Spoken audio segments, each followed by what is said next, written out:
Another episode of mostly Shinra getting wrecked.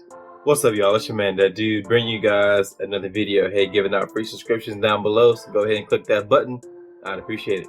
Episode 5 of Season 2 of Fire Force leaves us in pretty much the same place that Episode 4 left us in. We still don't know whether or not Inka's going to go with the Fire Force or the Evangelist, but we do get to see the Fire Force defeat the Demon Infernal, and it was cool to see characters that aren't, Arthur or Shinra come in and get to showcase their abilities and come together and take down a fairly powerful opponent. But I think we have to admit that nobody was ever actually in fear of what the Demon Infernal might do. The show never really built up the Demon Infernal as the bad guy of what's going on right now. It was kind of like a side quest kind of thing. It wasn't the most important thing going on. Obviously the Evangelist and Inka, what's really important, was going on right now. So it's not as if the Infernal really felt like that much of a threat.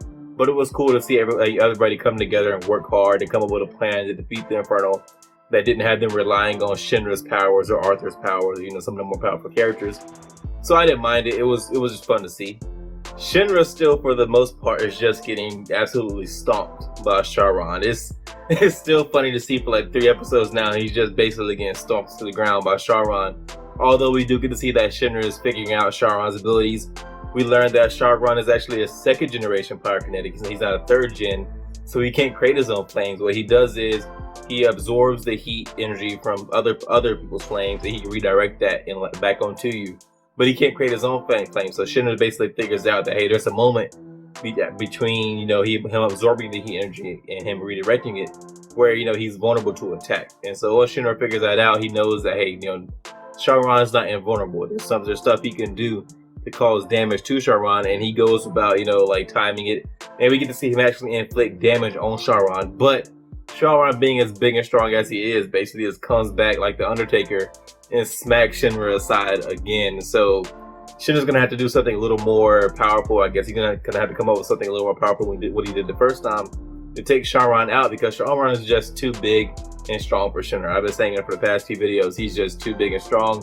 Shinra just isn't powerful enough right now. He's gonna have to come up with something a little more crafty, or maybe the basic shonen protagonist plot where he just delves into a deeper well of power that he didn't know he had, yada, that kind of stuff.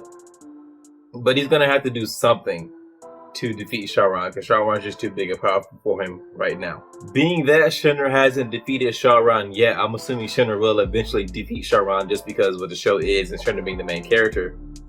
I don't know. We don't know yet what Inka is going to do. Is she going to pick to stay with the Fire Force? It seems like she wants to stay more with the Evangelist, although she doesn't want to be taken against her will. But just from her character, I can see her more easily transitioning into being a villain. But the show really hasn't put her on one side or the other yet. It's still interesting to see will Shinra be able to bring her over to the Fire Force side, which is what I think is going to happen. I think they're gonna have the stereotypical, hey, won't you become one of the good guys, and can't you see the joy of protecting others and that kind of stuff. I think that's what's eventually gonna happen. But just given what the show has shown us so far, I'm not exactly sure, because the chick is crazy. So I could easily see her, wanting to be with the Evangelist because she likes the thrill of fear and all that kind of stuff. But I would just like some more clarity on what's gonna happen with her. Over the past couple episodes, we haven't seen much on which way she's gonna go.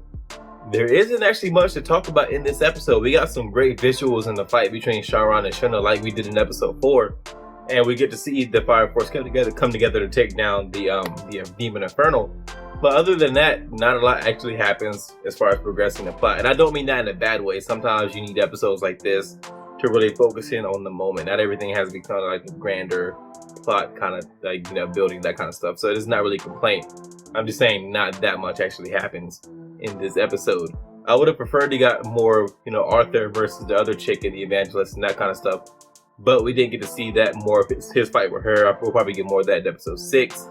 But all in all, not even decent episode, a good episode. I enjoy it. Now, this is coming from a guy who's not really a fan of Fire Force. I just enjoy the show for what it is, but I don't think it's all that great. But I still thoroughly enjoyed this particular episode, and season 2 for the most part I really enjoyed. Thanks for watching, guys. If you enjoyed this video, go ahead and hit that thumbs up down there, and if you're so inclined, also subscribe. If you didn't enjoy the video, let me know why in the comments. I'd prefer you do that over disliking it. Just maybe say some angry words in the comments or something. I don't know. But thanks for watching. I'll see you in the next one.